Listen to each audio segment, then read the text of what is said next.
most Catholics are familiar with the beginning of the sacrament, that we come and kneel either behind the screen or we sit in front of the priest and make the sign of the cross, and we say, "Bless me, Father, for I have sinned," and we mention how long it's been since our last confession.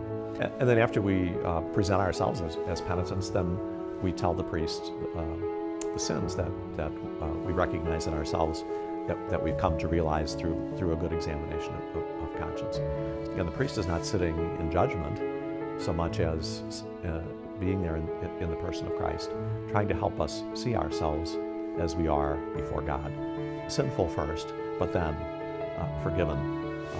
Beloved sons and daughters of the Father, who's given us His only Son, not to condemn us, but to forgive us if we'll be forgiven. So we should take seriously the responsibility to confess every mortal sin, and to not try to minimize that at all. And then, to the extent that we can, talk about the venial sins that we have committed. The priest may ask us some questions about what we're confessing. It's not a cross-examination at all. It's really part of the priest's ministry to help us see our sins clearly. The priest will invite us then to say a prayer that we call the act of contrition. There's several different forms for that.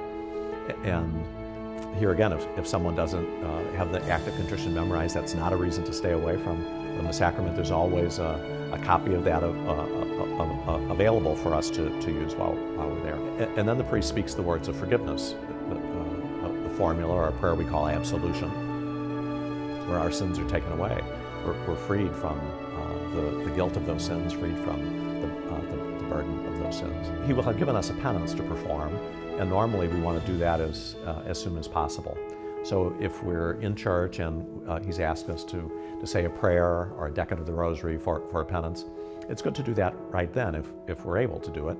Otherwise, we do it as soon as we can. Normally, we would try to do it on that same day. It's very, very rare that a priest would deny absolution to someone who's sincerely confessing his or her sins and has a sincere purpose of amendment.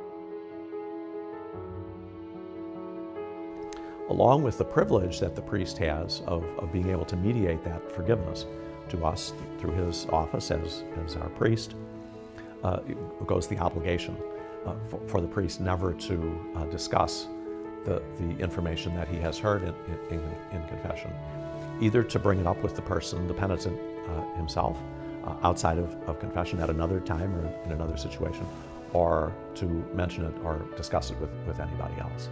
It's an extremely serious obligation that every priest has, and we all take it seriously. So as penitents, we come to the priest with the absolute assurance that what is spoken there is spoken to him as if we would speak it to Christ.